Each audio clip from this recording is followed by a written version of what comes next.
প্রতিদিন আপনার 200-250 কেজি দুধের পাতখির হয়। 200-250 কেজি। মুন্সিগঞ্জে কত বছরের ঐতিহ্য? এটা মিনিমাম 200 বছর আগে থেকে। পিওর জিনিস দেখতেও কিন্তু অনেক বেশি ভাল লাগে।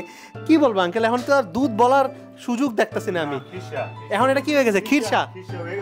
একদম খিরসা হয়ে গেছে, মানে পুরো জিনিসটা একদম দুধ আর মাত্র 1 কেজি চিনি দিয়ে বানানো হয়েছে। আজকের ভিডিওতে আমি আপনাদেরকে দেখাবো কিভাবে সিরাজদি খানে 200 বছরের ঐতিহ্যবাহী যে পাতখিরটা হয় সেইটা বানানো হয়। আমার এই জায়গায় অলমোস্ট 100 লিটারের মতো দুধ আছে, এন্ড এইটাকে আমরা ফাইনালি 20 লিটার দুধে রূপান্তর করব। সো এইটা যখন প্রায় প্রসেসটা হইতেছে 3 থেকে 4 ঘন্টার একটা লং টাইম প্রসেস। পুরো প্রসেসটা এইভাবে যদি আপনি না নাড়েন তাহলে দুধ একদমই নিচে লেগে যাবে। সো যার ফলে যেটা করা হয় যে কন্টিনিউয়াসলি এইভাবে নাড়তে নাড়তে তারপরে এটা হবে পাতখির। একবার চিন্তা করেন 100 লিটার দুধ হয়ে যাবে মাত্র 20 লিটার, তাহলে দুধের থিকনেসটা কি পরিমাণে হবে, এটা কিভাবে বানানো হয় সম্পূর্ণ প্রসেস পুরো ভিডিওতে আপনাদেরকে দেখাবো। মানে 100 লিটার দুধে জাল দিয়া মাত্র 18 কেজি আর 19 কেজি করছেন। যে আপনি যে জিনিসটা দিয়ে নাড়তেছেন এটাকে কি বলে? এটা আমরা শ্রেণী বলি। শ্রেণী বলে? শ্রেণী। আর এই যে যেই জিনিসটার ভিতর এই যে জালটা দিতেছেন এটাকে কি বলা হয়? এই যে এটা হলো তাফাল। এটা হচ্ছে তাফাল।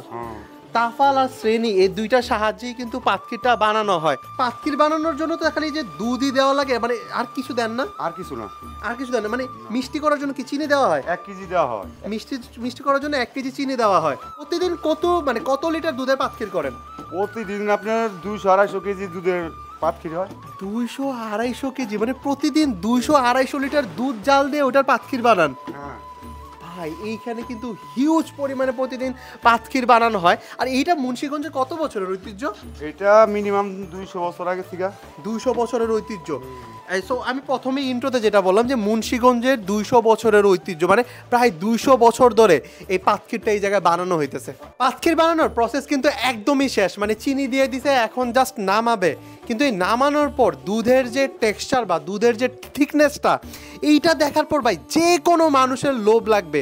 এখন কিন্তু ওই যে তাফালের পাশে বা সাইডগুলোয় যে মানে এটা কি বলবো আঙ্কেল, এখন তো আর দুধ বলার সুযোগ দেখতেছি না আমি। এখন এটা কি হয়ে গেছে, খিরসা? একদম খিরসা হয়ে গেছে, মানে এই জিনিসটা হইতেছে এখন আসলে দুধ বলার কোনো অপশন নাই। খিরসাগুলোকে একদম সাইড থেকে খুব সুন্দরভাবে, একটু ক্লোজে যদি দেখাই যে সাইড থেকে খুব সুন্দরভাবে কিন্তু একদম একটা পয়েন্টে নিয়ে আসতেছে মানুষ। এই যে পাতখিরটা কি কি দিয়ে খায়? এটা পাটিসাপটা বানায়। পাটিসাপটা বানায়, আর কিছু দিয়ে খায় না? আমের দাম দিয়ে খায়। এখন তো আমের সিজন নাই, তাহলে কি পিঠা খাইতেছে? পিঠা খাইতেছে। আর কি দিয়ে খায়? ভাত দিয়ে? জাস্ট থিকনেসটা একবার দেখাই আপনাকে যে আসলে কতটা সুন্দর লাগতেছে এই জিনিসটা দেখতে। মানে এইটা হতেছে পুরোটা দুধ, মানে একদম অরিজিনাল যে দুধগুলা হয়, মানে অরিজিনাল দুধ বলতে কি, মানে একদম পিওর যে জিনিসগুলা। অ্যান্ড এই পিওর জিনিস দেখতেও কিন্তু অনেক বেশি ভাল লাগে।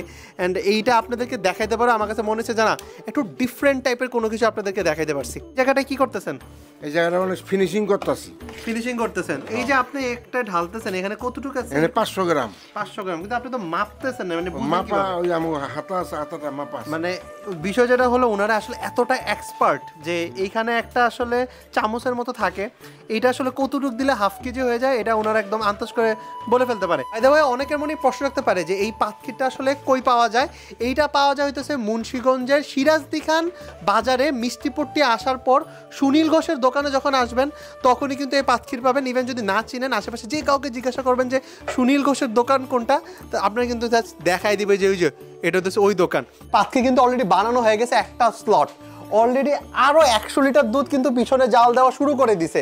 সো বিষয় যেটা হলো এইটা হচ্ছে আমাদের যে সেই পাতখিরটা, মানে যেটা আমি প্রথমে আপনাদেরকে দেখাতেছিলাম খুবই লাইট, বাট এইটা দেখেন আসলে কতটা ঘন হয়েছে। পুরো জিনিসটা একদম দুধ আর মাত্র 1 কেজি চিনি দিয়ে বানানো হয়েছে।